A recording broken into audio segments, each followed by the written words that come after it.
1வது அதிகாரம் 9வது வசனத்திலிருந்து 11வது வசனம் வரைக்கும் வாசிக்க கேட்போம். கொலோசியர் நிருபம் 1வது அதிகாரம் 9 முதல் 11 வரைக்கும்.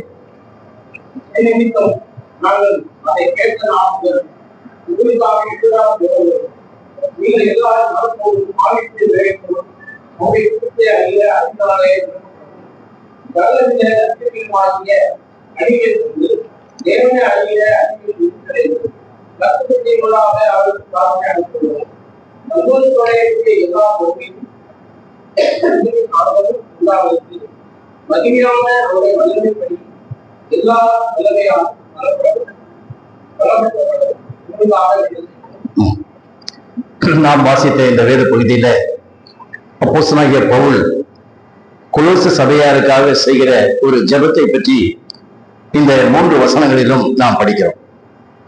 ஜெபம் என்று சொல்லுகிறது தேவனோடு கூட தொடர்பு கொள்கிறது, தேவனோடு கூட பேசுகிறது, தேவனோடு கூட ஐக்கியமாய் இருக்கிறது என்று நாம் பார்க்கிறோம். எனவே பவுல் தன்னுடைய வாழ்க்கையில ஜெபிக்கக்கூடிய ஒரு மனிதனாக, அதாவது தேவனோடு கூட அதிகமான உறவு ஐக்கியம் உள்ள ஒரு மனிதனாக அவர் இருந்திருக்கிறார். எனவே நம்முடைய கிறிஸ்தவ வாழ்க்கையிலும் கூட ஜெபம் மிகவும் அவசியமானதாக இருக்கிறது. ஜெபம் என்று சொன்னால் தேவனோடு கூட தொடர்ந்து ஐக்கியம் உள்ளவர்களாக, உறவு உள்ளவர்களாக, தேவனோடு கூட உறவாடுகிறவர்களாக, தேவனோடு கூட பேசுகிறவர்களாக நாம் இருக்க வேண்டும். பவுலுடைய வாழ்க்கையினுடைய ஆரம்பமே ஜெபத்தில் தான் ஆரம்பிக்கிறது. நீங்கள் அப்போஸ்தலன்படி 9வது அதிகாரத்தை வாசிக்கிற வரையில பவுல் அந்த தேவனுடைய வெளிப்படுத்தலை பெற்று ரட்சிக்கப்பட்ட உடனேயே ஆண்டவர் அந்த ஆனியாவிடத்தில் சொல்கிற வார்த்தை அந்த அப்போஸ்தலர் 9ஆம் அதிகாரம் 10-11 எழுதியிருக்கிறது, அவன் இப்பொழுது ஜெபம் பண்ணுகிறான் என்று எழுதியிருக்கிறது. இப்போ பவுல் ஆண்டவரை அறிந்த உடனே அவர் ஜெபம் பண்ணுகிறார் என்று சொன்னால் தேவனோடு கூட தொடர்பு தேர்வாக ஐக்கியம் உள்ளவராக இருந்தார் என்று நான் வேதத்திலே படிக்கிறோம். பவுலுடைய ஜெபத்தை பற்றி நீங்கள் வேதத்திலே படிக்கிற வேளையில, நீங்கள் 2 Corinthians 12வது அதிகாரத்தை வாசிக்கிற வேளையில பவுல் முதலாவது தனக்காக ஜெபிக்கிறதை அந்த வேத வாக்கியத்திலே நாம் படிக்கிறோம். அப்போ விசுவாசிகளாகிய நாம முதலாவது நம்முடைய தனிப்பட்ட வாழ்க்கை, தேவனோடு கூட இருக்கிற உறவு, அதற்காக என்ன செய்ய வேண்டும் என்று கேட்டால் நமக்காக ஜெபிக்க வேண்டும் என்று பார்க்கிறோம். அடுத்து பவுல் என்ன செய்தார் என்று கேட்டால் மற்றவர்கள் தனக்காக ஜெபம் பண்ண வேண்டும் என்று சொல்லி அவர் கேட்டுக்கொண்டார். அதை நீங்கள் எபேசியர் நிருபம் 6ஆம் அதிகாரம் 19-20 வசனங்களே வாசிக்கிற வரையில பவுல் தனக்காக ஜெபிக்கிறவர்கள் மாத்திரமல்ல, மற்றவர்களும் தனக்காக ஜெபிக்க வேண்டும். அப்ப ஜெபிக்கிறதன் மூலமாக அதிகமான தேவனுடைய கிருபை, தேவனுடைய பலன் கிடைக்கும். அதனால எனக்கு தான் எல்லாம் தெரியும், எனக்கு எவருமே ஜெபம் பண்ண வேண்டியதில்லை என்கிற நிலையில் அல்ல, மற்றவர்கள் தனக்காக ஜெபம் பண்ணும்படியாக அவர் கேட்டுக்கொண்டதை நாம் எபேசியர் நிருபத்திலே நாம் வாசிக்கிறோம். அதே நேரத்தில் பவுல் என்ன செய்தார் என்று கேட்டால் மற்றவர்களுக்காகவும் ஜெபம் பண்ணினார். தனக்கு அறிமுகமான சபையார், தனக்கு அறிமுகமான தேவனுடைய பிள்ளைகள் எல்லாருக்காக அவர் என்ன செய்தார் என்று கேட்டால் ஜெபித்தார். அப்ப நாமும் நமக்காக ஜெபிக்க வேண்டும், மற்றவர்கள் நமக்காக ஜெபிக்க வேண்டும் என்று விரும்புகிறோம். அநேக இடத்துல ஜெபத்துக்காக சொல்லுகிறோம், நல்லது. அதே நேரத்தில் நாம் என்ன செய்ய வேண்டும் என்று கேட்டால் மற்றவர்களுக்காக ஜெபிக்க வேண்டும் என்று தேவனுடைய வசனத்திலே படிக்கிறோம். பவுல் கூட மற்றவர்களுக்காக ஜெபித்தார் என்று படிக்கிறோம். பாருங்கள், இந்த ஒரு வசனம் ரோமர்கள் நிருபம் 1வது அதிகாரம் 9வது வசனத்திலே நாம் அதை படிக்கிறோம். பாருங்கள், ரோமர்கள் நிருபம் 1வது அதிகாரம் 9வது வசனம். நான் ஜெபம் பண்ணும் போதெல்லாம் இடைவிடாமல் உங்களை நினைத்துக் கொண்டிருக்கிறதை குறித்து நமது குமாரனுடைய சுவிசேஷத்தினாலே என் ஆவியோடு நான் சேவிக்கிற தேவன் எனக்கு சாட்சியாக இருக்கிறார். இங்க பாருங்க, நான் ஜெபம் பண்ணும் போதெல்லாம் இடைவிடாமல் உங்களை நினைவு கூர்ந்து என்று வாசிக்கிறேன். இப்ப பவுல் மற்றவர்களுக்காக என்ன செய்கிறார் என்று கேட்டால் ஜெபிக்கிறார். இந்த சபையில இருக்கிற நீங்க எல்லாரும் உங்க சபையில இருக்கிற எல்லா குடும்பத்துக்கு வாரத்துல ஒரு தடவை ஜெபம் பண்ணணும். அவங்க எல்லாருடைய குடும்பத்துடைய காரியங்களை அவருடைய பெயர்களை சொல்லி அந்த மாதிரியாக ஜெபிக்கிறேன். சபையில பொறுப்புள்ளவர்களும் நாம் என்ன செய்ய வேண்டும் என்று கேட்டால் நம்மோடு கூட ஐக்கியப்பட்டு தேவனை ஆராதிக்கிற ஒவ்வொரு குடும்பத்துக்காக வாரத்துல ஒரு தடவையாவது ஜெபம் பண்ணணும். அது மிகவும் முக்கியம். இங்கே பவுல் சொல்கிறார் ரோமாபுரி சபையாரை பார்த்து, நான் உங்களை நினைக்கிற போதெல்லாம், அங்கே ஜெபம் பண்ணும் போதெல்லாம் இடைவிடாமல் என்ன செய்கிறேன், உங்களை நினைக்கிறேன். ஜெபம் பண்ணும் போதெல்லாம் நான் உங்களை நினைச்சு அந்த மாதிரியாக நான் ஜெபம் பண்ணுகிறேன். அதுக்கு யார் சாட்சி? தேவனே சாட்சி. இந்த 9வது வசனத்துல ரோமாபுரி சபையாராகி உங்களை நினைக்கிற போதெல்லாம் இடைவிடாமல் உங்களுக்காக ஜெபம் பண்ணுகிறேன் என்பதற்கு யார் சாட்சி? தேவனே சாட்சி. அப்ப இங்க இருக்கிற நம்ம சாட்சி சொல்ல முடியுமா? பல்லாவர சபையில் ஐக்கியப்பட்டிருக்கிற ஒவ்வொரு சகோதரனுக்காக சகோதரிக்காக தினந்தோறும் ஜெபம் பண்ண முடியாவிட்டாலும் வாரத்தில் ஒரு முறையாவது நான் தனியாக குடும்பமாக அவர்களை நினைவோடு ஜெபிக்கிறேன் என்று தேவனை சாட்சி வைக்க முடியுமா? ஜெபம் பண்ணணும், நமக்காக ஜெபம் பண்ணணும், மற்றவர்கள் நமக்காக ஜெபம் பண்ணணும் கேட்கணும். அதே நேரத்தில் நாமும் மற்றவர்களுக்காக ஜெபிக்க வேண்டியதான ஒரு பொறுப்பு, ஒரு கடமை நமக்கு இருக்குது. எனவே அதுதான் இங்கே பார்க்கிறோம். ஆண்டவராகிய இயேசு கிறிஸ்து கூட இந்த உலகத்தில் வாழ்ந்த காலத்துல அவர் மற்றவர்களுக்காக ஜெபம் பண்ணினார். நீங்கள் யோவான் சுவிசேஷம் 19வது அதிகாரத்தை வாசிக்கிற வரையிலே நீங்கள் அதை அறிய முடியும். இந்த சீசர்கள் போய் ஆண்டவருடைய சத்தியத்தை சொல்லி யாரு ரட்சிக்கப்பட போறாங்களோ அவங்களுக்காக கூட ஆண்டவர் என்ன செய்திருக்காருன்னு கேட்டால் அவங்க ஜெபம் பண்ணியிருக்கிறார். நீங்க இந்த யோவான் 17வது அதிகாரத்தை வாசிக்கிற வரையில அதெல்லாம் நீங்க அறிய முடியும். அப்ப இயேசு கிறிஸ்துவே மற்றவர்களுக்காக ஜெபம் பண்ணியிருக்கிறார். அப்ப நம்மளும் மற்றவர்களுக்காக ஜெபம் பண்ணுவதில் எவ்வளவு கருத்துள்ளவர்களாக இருக்க வேண்டும். நீங்க இந்த பவுல் எழுதின எல்லா நிருபங்களையும் வாசிக்கிற வரையில ரோமாபுரி சபையாரோ அல்லது கொலோசு சபையாரோ பிலிப்பு சபையாரோ தெசலோனிக்க சபையாக இருந்தாலும் இந்த ஒவ்வொரு சபைக்காக அவர் என்ன செய்கிறார் என்று கேட்டால் ஜெபம் பண்ணியிருக்கிறார். அந்த ஜெப குறிப்புகள் எல்லாம் அங்கே எழுதிட்டு எழுதியிருக்கிறது. நீங்க இதெல்லாம் படிப்பீங்கன்னு சொன்னா பவுல் செய்த இந்த ஜெபங்கள் எல்லாமே உலக பிரகாரமான தேவைகளுக்காக அல்ல. அவர் ஜெபம் பண்ணுவது கூட ஆவிக்குரிய தேவைகளுக்காக தான். இப்ப நம்ம வாசித்த இந்த கொலோசியர்கள் நிறுவனத்துல 1வது அதிகாரத்துல 9ல இருந்து 11 வரைக்கும் 7 காரியங்களுக்காக ஜெபம் பண்ணுகிறார். இது 7மே எதுக்காக இருக்குன்னா உலக பிரகாரமான காரியங்களுக்காக அல்ல, ஆவிக்குரிய காரியங்களுக்காகத்தான் அவர் என்ன செய்திருக்கிறார், ஜெபித்திருக்கிறார். அப்படின்னு சொன்னா என்ன பண்றது? உலக பிரகாரமான காரியத்துக்காக ஜெபம் பண்ணக்கூடாதா? வியாதி சுகமாக்குறதுக்காக, வாழ்க்கையில முன்னேறுவதற்காக, வருமானத்துக்காக ஜெபம் பண்ணக்கூடாது, ஜெபம் பண்ணணும். ஆனா அதிகமான ஜெபம் எதுக்கு இருக்குன்னு கேட்டீங்கன்னா ஆவிக்குரிய காரியத்துக்காக, உலகப்பிரகாரமான காரியங்களுக்காக, உலகப்பிரகாரமான தேவைகளுக்காக ஜெபம் பண்ணலாம், ஜெபம் பண்ணணும். ஆனால் அதை காட்டிலும் அதிக முக்கியத்துவம் இருக்கிறது எதுக்குன்னு கேட்டீங்கன்னா ஆவிக்குரிய காரியங்களுக்காக. இப்ப மத்திய 6வது அதிகாரத்துல இயேசு கிறிஸ்து அந்த சீசருக்கு ஜெபம் பண்ண கற்றுக் கொடுத்தார். அத பரமண்டல ஜெபம் என்று சொல்லுகிறார்கள். நீங்க அந்த ஜெபத்தை வாசிக்கிற வேளையில அந்த ஜெபத்துல ஆண்டவர் அநேக காரியங்களுக்காக ஜெபித்திருக்கிறார். அதுல உலக பிரகாரமான காரியத்துக்காக அவர் ஜெபம் பண்ணது ஒரே ஒரு காரியம் தான். அந்த மத்திய 6:11 வாசிக்கிறோம், எங்களுக்கு வேண்டிய ஆகாரத்தை இன்று எங்களுக்கு தாரும். உலக பிரகாரமான தேவைக்காக அவர் ஜெபம் பண்ணது அது ஒன்றுதான். மற்றதெல்லாம் நீங்க நல்லா வீட்டை போய் படிங்க. மற்ற எல்லாமே அவர் எதுக்காக தான் ஜெபம் பண்ணியிருக்கார்? ஆவிக்குரிய காரியத்துக்காக தான் ஜெபம் பண்ணியிருக்கிறார். அன்றென்றுள்ள ஆகாரத்தை, எங்களுக்கு வேண்டிய ஆகாரத்தை இன்று எங்களுக்கு தாரு அப்படின்னு சொன்னா ஒவ்வொரு நாளும் ஆண்டவருடைய கிருபை வேணும், ஆண்டவருடைய அனுகிரகம் வேணும். ஒரு மாசத்துக்குரிய அரிசி மூட்டை, எல்லா சாப்பாட்டுக்குரிய எல்லாம் பணம் எல்லாம் இருந்துச்சுன்னு சொன்னா ஆண்டவர் வேண்டாம், ஒண்ணு வேண்டாம், அதான் இருக்க ஒரு மாசத்துக்கு அதை நடத்துவோம்.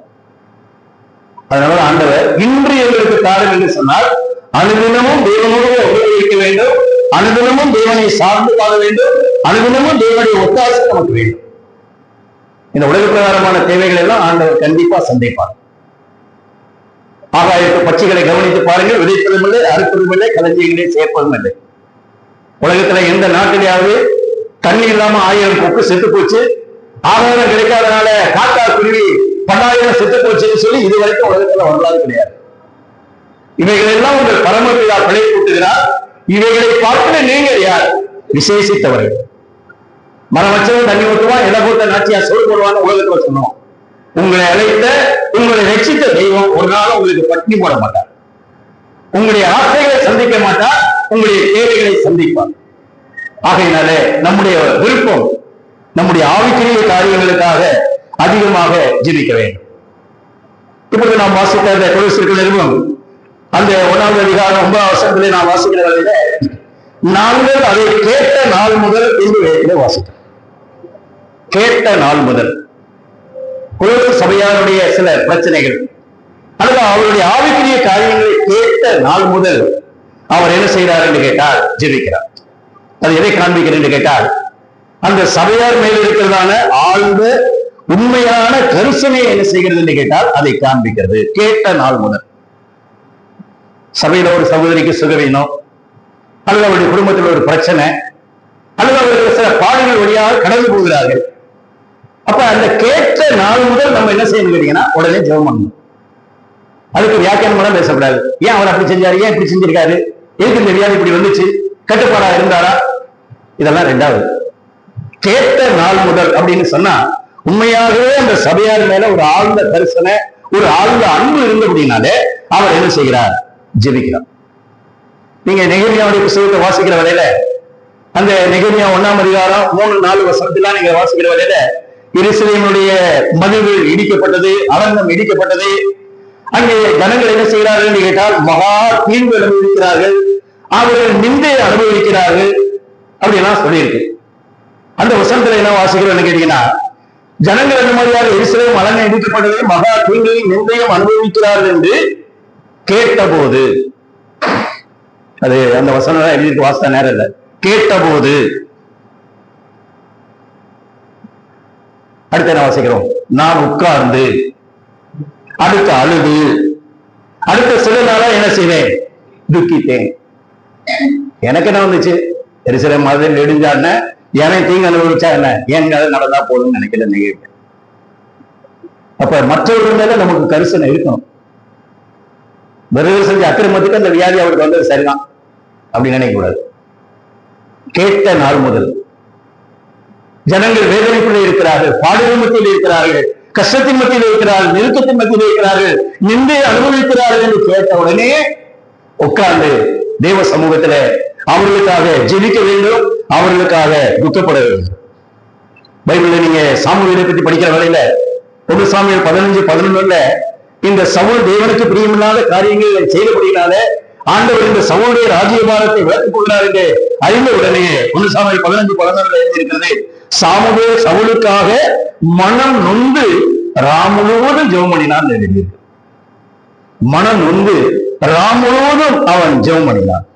ஆகையினால மற்றவருடைய வாழ்க்கையில வரக்கூடிய வீழ்ச்சி, அல்லது மற்றவருடைய வாழ்க்கையில வரக்கூடிய சுகவீனங்கள், அல்லது மற்றவருடைய வாழ்க்கையில வரக்கூடிய நெருக்கங்களை பார்த்து நம்ம நியாயம் கேட்கக்கூடாது, நம்ம பரியாசம் பண்ணக்கூடாது. அவர்களுக்காக என்ன செய்ய வேண்டும், கரிசனையாக ஜெபிக்க வேண்டும். 119ஆம் சங்கீதம் 136ஆவது வசனத்துல அந்த மாதிரியாக சங்கீதக்காரருடைய ஜெபத்தை பற்றி படிக்கிறோம். பாருங்க, அந்த வசனம் படிங்க. 119ஆம் சங்கீதம் 136ஆவது வசனம், 119, 136.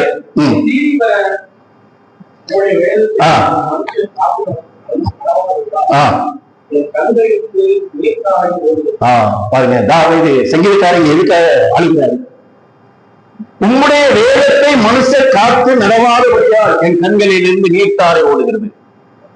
அவனுடைய வியாதிக்காக, அவனுடைய கஷ்டத்துக்காக அல்ல, இவ்வளவு வசனம் கேட்கிறோம், இத்தனை வருஷமா சபைக்கு வந்தோம், இன்னும் வேத வசனத்துக்கு கீழ்ப்படியாதவனாக, வேத வசனத்தின்படி நடவாதவனாக, வேத வசனத்தை தன்னுடைய வாழ்க்கையில காத்துக்கொள்ளாதவனாக இருக்கிறானே என்று சொல்லி அவர்களுக்காக கண்ணீர் ஒடிக்கிறதே வேதத்தில் படிக்கும்.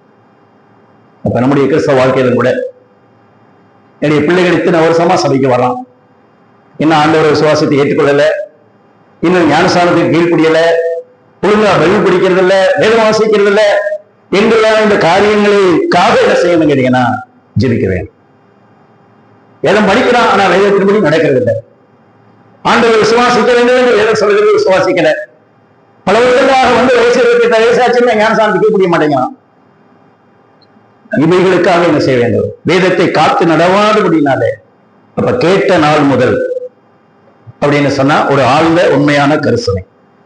கேட்ட நாள் முதல் உங்களுக்காக என்ன செய்கிறேன், இடைவிடாமல் ஜெபம் பண்ணுகிறேன். கொலோசியர் 1:9, உங்களுக்காக இடைவிடாமல் ஜெபம் பண்ணுகிறேன். ஏதோ 2 நாள் கேள்விப்பட்டோமா, இன்னைக்கு நாளைக்கு ஜெபம் பண்ணுவோம், அவ்வளவுதான்.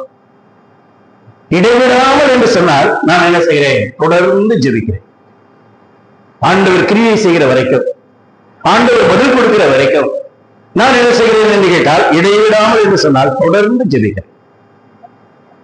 பைபிள்ல இதே கொலோசியர் 4:2 இடைவிடாமல் ஜெபம் பண்ணுங்கள் என்று வேதத்தில் வாசிக்கிறோம். 1 தெசலோனிக்கர் 5:17 வாசிக்கிறோம், இடைவிடாமல் ஜெபம் பண்ணுங்கள் என்று வேதத்திலே வாசிக்கிறோம். நான் முதல்ல வாசித்த ரோமர் 1:9 வாசிக்கிறோம், அங்கே இடைவிடாமல் ஜெபம் பண்ணுகிறேன் என்று. அன்றைக்கு ஆதி சபையார் என்ன செய்தார்கள்? அப்போஸ்தலருடைய உபதேசத்திலும் அந்யோன்யத்திலும் அப்பொழுதும் ஜெபம் பண்ணுங்கள் என்ன செய்தார்கள்? உறுதியாய் தெரிவித்தார்கள். அப்ப இடைவிடாமல் ஜெபம் பண்றதுன்னு சொன்னா தொடர்ந்து ஜெபம் பண்ணணும், உறுதியாய் ஜெபம் பண்ணணும், ஜெபத்துல என்ன செய்யணும்? நிலைச்சிருக்கணும். எனவே பவுல் அதை செய்ததாக சொல்கிறார். அடுத்து என்ன வாசிக்கிறோம்? அந்த வாக்கியத்துல என்ன படிக்கிறோம் பாருங்கள். மறுபடியும் அந்த கொலோசியர் 1:9 வாங்க. இல்ல, முதல்ல நாங்கள் அதை கேள்விப்பட்ட நாள் முதல் உங்களுக்காக இடைவிடாமல் ஜெபம் பண்ணுகிறோம். ஜெபம் பண்றேன்னு சொல்லல, ஜெபம் பண்ணுகிறோம் அப்படின்னு சொன்னா கூடி நாங்க எல்லாருமா சேர்ந்து. அடுத்து அதே 11வது வசனத்துல என்ன வாசிக்கிறோம்? கடைசியில வாசிக்கின்ற உங்களுக்காக வேண்டுதல் செய்கிறோம். செய்யவே இல்லை, பன்மையில எழுதியிருக்கு, உண்மையில இல்லை அப்படின்னு சொன்னா நம்ம தனியாவும் ஜெபம் பண்ணணும், குடும்பமா சேர்ந்து ஜெபம் பண்ணணும். மனைவி பிள்ளைகள் நம்ம எல்லாரும் குடும்பமா ஜெபம் பண்ணணும். அடுத்த சபையில் இருக்கிற நம்ம எல்லாரும் ஒருமித்து என்ன செய்யணும்? சபையாக என்ன செய்ய வேண்டும்? சேர்ந்து ஜெபிக்க வேண்டும். எனவே பவுல் நான் உங்களுக்காக ஜெபம் பண்ண, நீங்க நம்ம வீட்டுல படுத்துவங்க அப்படி சொல்லல. வாங்க நம்ம எல்லாரும் ஜெபம் பண்ணணும். இடைவிடாமல் ஜெபம் பண்ணுகிறோம், அது ஐக்கியத்தை காண்பிக்கிறது. அவர்களுடைய ஒருமனப்பாளர்களை ஜெபிக்கிறதை காண்பிக்கிறது. அதே போல குடும்பமாக, கணவனும் மனைவியுமாக, பெற்றோர் பிள்ளைகளாக, அதே போல சபையாராக நாம் எல்லாரும் என்ன செய்ய வேண்டும் என்று கேட்டால் அந்த மாதிரியாக ஜெபிக்க வேண்டும். நாம் எல்லாரும் ஜெபிக்கிற வேலையில தேவன் என்ன செய்யக்கூடியவராக இருக்கிறார்? கிரியை செய்யக்கூடியவராக அவர் இருக்கிறார். ஆகையினாலே நம்முடைய ஜெபங்களுக்கு தடை வராமல் இருக்கிறதுன்னு சொன்னா ஐக்கியம் ரொம்ப முக்கியம். நீங்க 1 பேதுரு 3:7 வீட்டுல போய் படிங்க. புருஷன் மனைவி ஐக்கியம் இல்லாம நீங்க ஜெபம் பண்ணுனா, புருஷன் மனைவியுடைய ஐக்கியம் இல்லாம ஒருமனப்பாடு இல்லாம இருக்குன்னு சொன்னா அது ஜெபங்களுக்கு தடைன்னு அந்த வசனத்தில் எழுதியிருக்கு. உங்களுடைய ஜெபங்களுக்கு தடை வராதபடிக்கு என்ன செய்யுங்கள்? ஞானமாய் விவேகமாய் ஐக்கியமாக இருந்து கொள்ளுங்கள் என்று வேதத்திலே நாம் வாசிக்கிறோம். அப்போஸ்தலர் 12வது அதிகாரம் 5வது வசனத்துல வாசிக்கிறோம். பேதுரு சிறைச்சாலையில் அடைக்கப்பட்டிருக்கிற வேளையில சபையார் என்ன செய்தார்கள்? பேதுருவுக்காக ஊக்கமாக ஜெபம் பண்ணினார்கள் என்று வேதத்திலே வாசிக்கிறோம். ஊக்கமாக ஜெபம் பண்ணினார்கள். வேற எதுவும் செய்யல. எம்எல்ஏ பார்ப்போம், எம்பிஏ பார்ப்போம், பணக்கார விசுவாசிகளை பார்த்து அவனை ரொக்க ஜாமீன் எடுக்கிறதுக்கு பணம் சேகரிப்போம், எல்லாம் செய்ய எதுவும் செய்யல. சபையார் ஊக்கமாக ஜெபம் பண்ணினார்கள். பைபிள் என்ன வாசிக்கிறோம்? சிறைச்சாலையினுடைய கதவு தானா திறந்துச்சு. பேதுருவுடைய கையில மாட்டியிருந்த விலங்கு என்ன செய்தது? தானா கலண்டு விழுந்தது. அவன் வெளியிலே அங்கே கொண்டு வரப்பட்டான். கதை இல்லைங்க, சத்தியம். சபையா செய்கிற ஜெபத்துக்கு இவ்வளவு வல்லமை இருக்கிறது. தேவன் இவ்வளவு வல்லமையாய் கிரியை செய்கிறார். நமக்கு முன்னால பெரிய இரும்பு கேட்டு இருக்கலாம், மிகப்பெரிய கூட்டு போட்டிருக்கலாம், முன்னால காவலாளிகள் இருக்கலாம், நம்முடைய கைகளிலும் கால்களிலும் விலங்குகள் மாற்றப்பட்டிருக்கலாம். ஆனால் சபையாக குடும்பமாக நாம் சேர்ந்து ஜெபிக்கிற ஜெபம் நீதிமான் செய்யும் ஊக்கமான வேண்டுதலை பெறுகிறது. மிகவும் பலன் உள்ளது, வல்லமை உள்ளது. எனவே நாம் ஐக்கியமாக குடும்பமாக சபையாக ஆவிக்குரிய ஒருமுறைப்பாடு உள்ளவர்களாக என்ன செய்ய வேண்டும்? ஜெபிக்க வேண்டும் என்பதை இந்த வசனம் நமக்கு நினைவுபடுத்துகிறது. அடுத்து இப்ப அவர் 6 காரியங்களுக்காக ஜெபிக்கிறார். அதுல பாருங்க, முதலாவதாக 9வது வசனத்தை மறுபடியும் பாதிக்கிறோம். நீங்கள் எல்லா ஞானத்தோடும் ஆவிக்குரிய விவேகத்தோடும் அவருடைய சித்தத்தை அறிகிற அறிவினாலே நிரப்பப்படவும் என்று வாசிக்கிறோம். இந்த வசனத்துல 3 காரியம் பார்க்கிறோம். 1 எல்லா ஞானத்தோடும், 2 ஆவிக்குரிய விவேகத்தோடும், 3வது அவருடைய சித்தத்தை அறிகிற அறிவு. அதுல என்ன எழுதிருக்குன்னு கேட்டீங்கன்னா நிரப்பப்படவும் அப்படின்னு சொன்னா இதுல என்ன செய்யணும்? பூரணமாக இருக்கணும், இதுல முழுமையுமா இருக்கணும். அறகுறையான தேவ சித்தம் அல்ல, தேவனுடைய சித்தத்தினால நீங்க என்ன செய்யணும்? அப்படி நிரம்பி இருக்கணும். அதே போல நீங்க ஆவிக்குரிய விவேகத்துல என்ன செய்ய இருக்கணும்? நிரம்பி இருக்கணும். ஏதோ ஒரு குடம் அளவு ஒரு பாத்திரம் இருக்கிற சொன்னா இல்ல கால் அளவு அரை அளவு இருந்தா போதும், முழுசுமாக அதான் நிரப்பப்படுகிறது. அடுத்து எல்லா ஞானத்தோடு என்ன வாசிக்கிறோம் அப்படின்னு சொன்னா கிறிஸ்தவ ஜீவியத்துல அறகுறை கிடையாது, எல்லாம் முழுமையுமா இருக்கணும், நிறைவா இருக்கணும். தேவன் அதை என்ன செய்யறாருன்னு கேட்டால் நம்முடைய வாழ்க்கையிலே எதிர்பார்க்கிறார். கிறிஸ்து பரிபூர்ணம் உள்ளவர். அவருக்குள்ளே சகல பரிபூர்ணம் என்ன செய்கிறது? வாசமா இருக்கிறது. உங்களுக்கு ஜீவன் உண்டாயிருக்கும், அந்த ஜீவன் பரிபூர்ணப்படவும் உண்டு. நீங்கள் தேவனுடைய சகல பரிபூர்ணத்தினால் என்ன செய்ய வேண்டும்? நிரப்பப்பட வேண்டும் என்றுதான் நான் வேதத்தை வாசிக்கிறோம். உங்களுக்கு எல்லாம் பூர்ண சற்குணராக இருக்கிறது போல நீங்களும் பூர்ண சற்குணராக இருக்கிற என்று வாசிக்கிறோம். அப்படின்னு சொன்னால் ஒரு நிறைவு நம்முடைய வாழ்க்கையில வேணும். ஞானத்தினால நிறைஞ்சிருக்கணும், விவேகத்தினால நிறைஞ்சிருக்கணும், தேவனுடைய சித்தத்தை அறிகிற அறிவினால என்ன செய்யணும் கேட்டீங்கன்னா நாம் அந்த மாதிரியாக நிரப்பப்பட வேண்டும் என்று வாசிக்கிறோம். எனவே அது நிறைவை காண்பிக்கிறது. அதுல முதலாவது என்னன்னு கேட்டீங்கன்னா ஞானம். இந்த ஞானமுள்ள ஒரே நபர் யாருன்னு கேட்டீங்கன்னா ஆண்டவர் தான். ஆண்டவர் தான் நமக்கு ஞானம் கொடுக்க முடியும். உலகத்தில் இருக்கிற எந்த யூனிவர்சிட்டியும் அது உலகத்தில் இருக்கிற எந்த ஊழியக்காரனோ ஒரு மனிதனுக்கு ஞானம் கொடுக்க முடியாது. ஞானத்தை கொடுக்கக்கூடியவர் யார் என்று கேட்டால் தேவன் தான். உலகத்துல ஞானமுள்ள ஒரே ஒரு நபர் யாருன்னு கேட்டீங்கன்னா ஆண்டவர் தாங்க. ரோமர்கள் நிறுவனம் 1வது அதிகாரம், ரோமர்கள் நிறுவனம் அந்த கடைசி அதிகாரம் 16வது அதிகாரம், ரோமர் 16:27 பாருங்க. ரோமர் 16:27.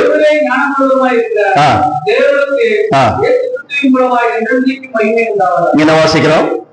தாம் ஒருவரே ஞானமுள்ளவராய் இருக்கிற தேவனுக்கு என்று வாசிக்கிறோம். நம்முடைய தேவன் யார்? அவர் ஒருவர் தான் ஞானம் உள்ளவர், வேற யாருக்கும் ஞானம் கிடையாது. அந்த தாம் ஒருவரே ஞானம் உள்ளவர் கோடு போட்டுக்கங்க. நம்முடைய தேவன் யார்? அவர் ஒருத்தர் தாங்க ஞானம் உள்ளவர். இன்னும் 2 வசனம் சொல்றேன், அதையும் கோடு போட்டுக்கங்க. 1 தீமோத்தேயு 2:17, 1 தீமோத்தேயு 2:17 அந்த வார்த்தை வருகிறது. நான் சொல்றதை விட நம்ம வாசிக்கிறது நல்லதுதான். 1 தீமோத்தேயு 2:17 பாருங்க. அது என்ன வாசிக்கிறோம்? 1 தீமோத்தேயு 2:17. 1 தீமோத்தேயு 2:17. 1 தீமோத்தேயு அப்படியா? அப்ப நான் தவறுதலா சொல்றேன்னு நினைக்கிறேன். அதுல எழுதியிருக்கிறது 1 தீமோத்தேயு 1:17. சாரி, 1 தீமோத்தேயு 1:17. நித்தியமும் அழிவில்லாமையும் அதிர்ஷ்டமுள்ள ராஜனமாய் தாம் ஒருவரே ஞானமுள்ள தேவனுமாய் இருக்கிறவருக்கு தனமும் மகிமையும் சதா காலங்களும் உண்டாவது. அந்த வசனத்திலே பாருங்க, தாம் ஒருவரே ஞானமுள்ள தேவனுமாய் இருக்கிறவர். போடுங்க, தாம் ஒருவரே ஞானம் உள்ளவர். அடுத்து பாருங்க, யூதாவுடைய புஸ்தகம் 25வது வசனம் படிக்கிறோம். யூதாவுடைய புஸ்தகம் 25வது வசனம் அதிலே விதமாக எழுதப்பட்டிருக்கிறது. தாம் ஒருவரே ஞானமுள்ளவருமாகிய நம்முடைய இரட்சகராகிய தேவனுக்கு கனமும் மகத்துவமும் வல்லமையும் அதிகாரமும் இப்பொழுது எப்பொழுதும் உண்டாவதாக. இந்த 3 வசனத்தையும் பாத்தீங்களா?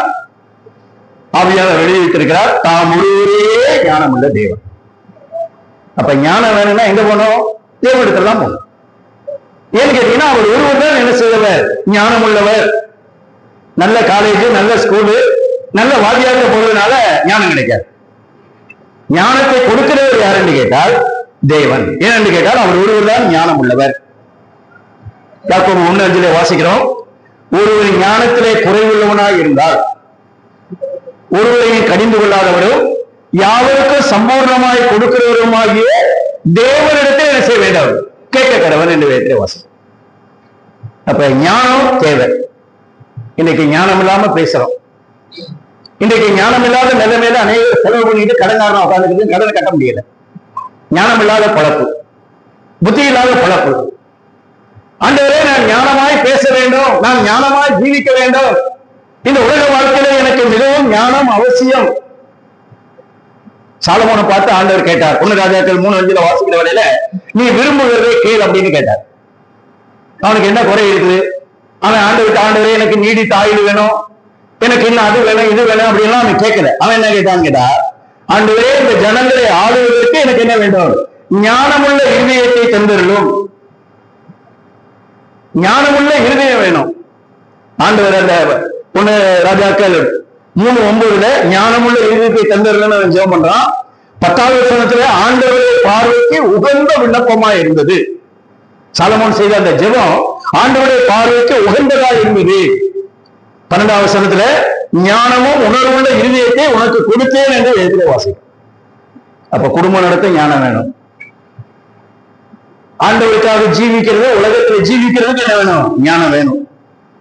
சபையை நிர்வாகம் பண்ணுவதற்கு, சபையை நடத்துவதற்கு என்ன செய்ய வேண்டும்? அந்த மாதிரியாக ஞானம் வேண்டும். எனவே ஆண்டவரே, நாங்கள் ஒரு ஞானம் உள்ளவர்களாக வாழணும். எங்களுடைய கிறிஸ்தவ வாழ்க்கையில ஞானம் அவசியம். என் பிள்ளைக்கு ஞானம் வேணும், என்னுடைய குடும்பத்தில் இருக்கிறவர்களுக்கு ஞானம் வேண்டும். ஒரு ஞானமுள்ள புருஷனாக, ஒரு ஞானமுள்ள மனைவியாக, ஒரு ஞானமுள்ள பெற்றோராக, ஒரு ஞானமுள்ள பிள்ளைகளாக நாங்கள் என்ன செய்ய வேண்டும் என்று கேட்டால் ஜீவிக்க வேண்டும். ஞானத்தை பற்றி அநேக காரியங்கள் பைபிள் எழுதியிருக்கிறது. அப்ப நம்ம முதலாவது ஞானத்துக்காக ஜெபிக்க வேண்டும். அடுத்து என்ன வாசிக்கிறோம்? ஆவிக்குரிய விவேகம். ஆவிக்குரிய விவேகம்னு சொன்னா ஒரு புரிந்து கொள்ளுதல், அல்லது ஒரு பகுத்தறிவு, அல்லது ஒரு நிதானம்.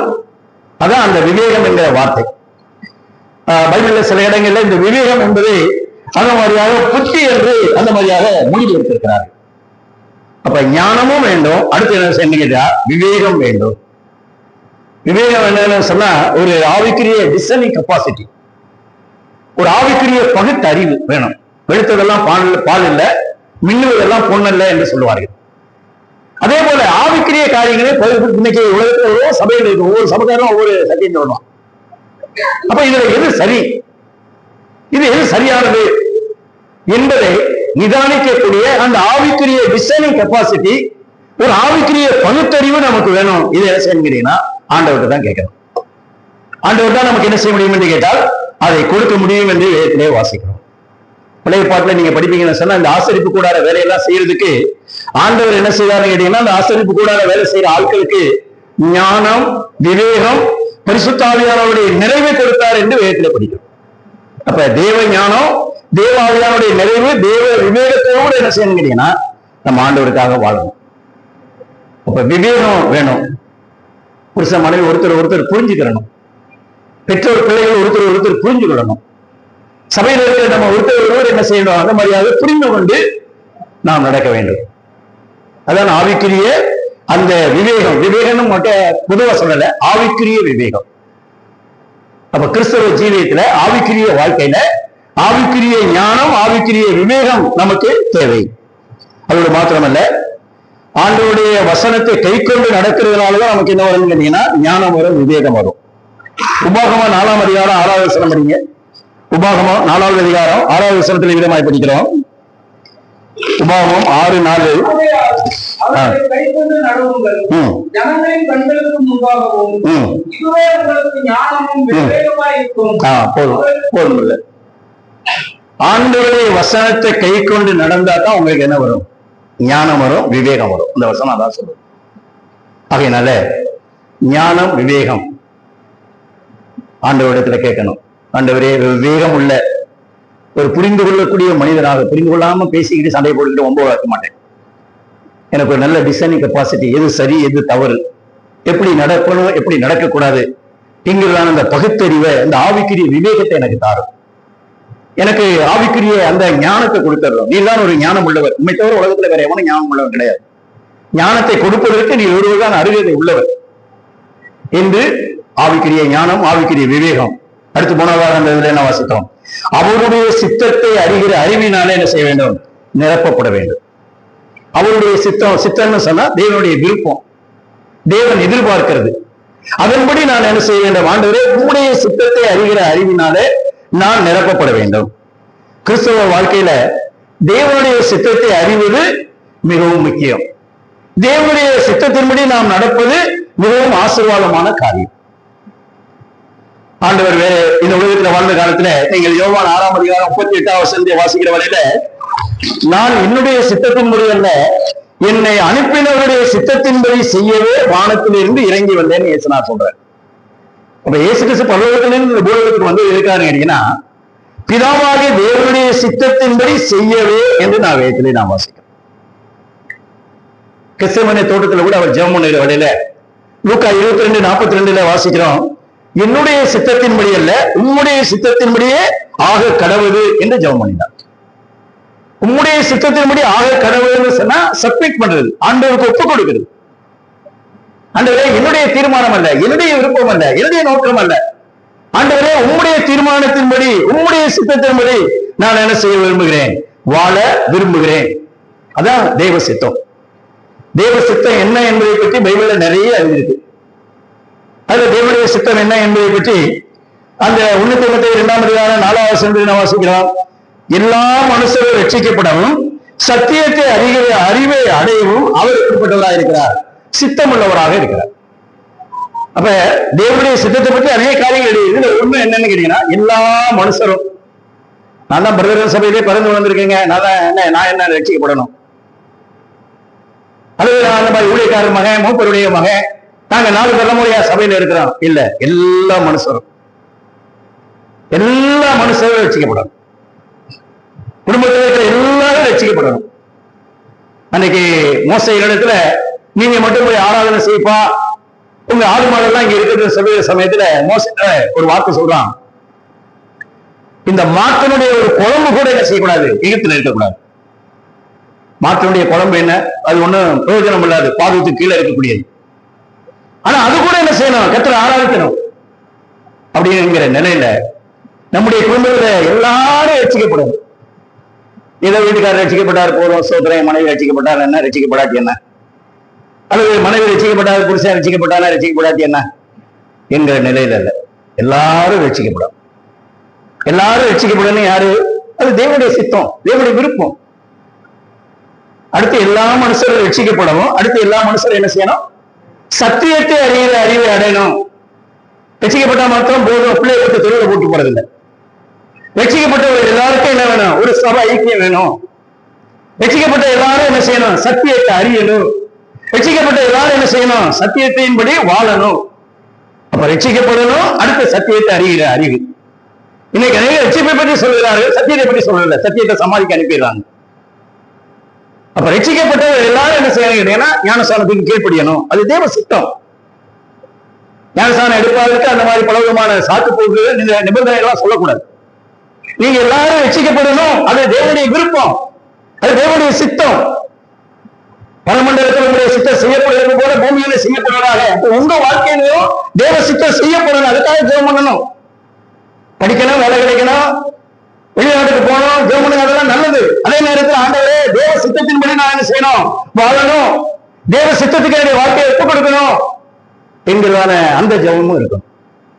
அப்ப தேவ சித்தத்தை அறிகிற அறிவினாலே என்ன செய்ய வேண்டும், நிரப்பப்பட வேண்டும்.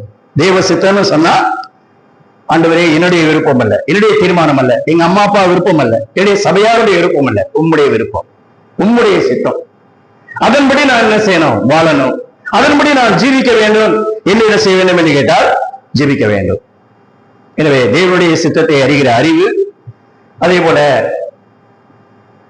சகல ஞானத்தோடு கூட ஆவிக்குரிய விவேகத்தோடு கூட நிரப்பப்படணும்.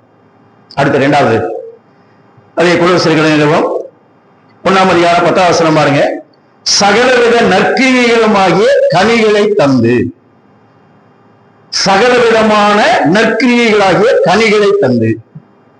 அப்படின்னா அது எதை காண்பிக்கிறது என்று கேட்டால், ஒரு பிரயோஜனம் உள்ள வாழ்க்கை, ஆண்டவருக்கும் மற்றவர்களுக்கும் ஒரு உபயோகம் உள்ள வாழ்க்கை வாழணும். பைபிள்ல இந்த பிலமோன் 11 எழுதியிருக்கிறது, ஒனேசிமோ முன்னே பிரயோஜனம் இல்லாதவனாக இருந்தான், இப்பொழுதோ உமக்கும் எல்லாருக்கும் அவன் பிரயோஜனம் உள்ளவனாக இருக்கிறான். ஆண்டவரே நான் சபைக்கு போறது சபைக்கு பிரயோஜனமா இருக்கணும், ஆண்டவருடைய நாமத்துக்கு ஒரு பிரயோஜனம் உள்ள விசுவாசியாக நான் இருக்க வேண்டும். அதான் சகலவிதமான நற்கிரியைகளை செய்து என்று வேதத்திலே வாசிக்கிறோம். அப்ப ரட்சிக்கப்படுறதுக்காக நல்ல கிரியைகளை செய்ய வேண்டாம், ஆனா ரட்சிக்கப்பட்ட எல்லாரும் என்ன செய்ய வேண்டியதுன்னா நல்ல கிரியைகளை செய்ய வேண்டும். குடும்பத்துக்கு பிரயோஜனமா இருக்கணும், சபைக்கு பிரயோஜனமா இருக்கணும், ஆண்டவருக்கு அளித்த காரியங்களே எப்படிப்பட்டவர்களாக இருக்க வேண்டும், பிரயோஜனம் உள்ளவர்களாக இருக்க வேண்டும். 2 தீமோத்தேயு 4:11 மார்க் ஊழியத்திலே எனக்கு பிரயோஜனம் உள்ளவன் என்று எழுதியிருக்கிறது. அதனாலே நம்முடைய கிறிஸ்தவ வாழ்க்கையில சகலவிதமான நற்கிரியைகளாகிய கனிகள். அப்ப நல்ல கிரியை செய்யணும். ரட்சிக்கப்படுறதுக்காக நம்ம யாருமே நல்ல கிரியை செய்ய வேண்டாம், ஆனா ரட்சிக்கப்பட்ட எல்லாரும் நல்ல கிரியை செய்யணும்.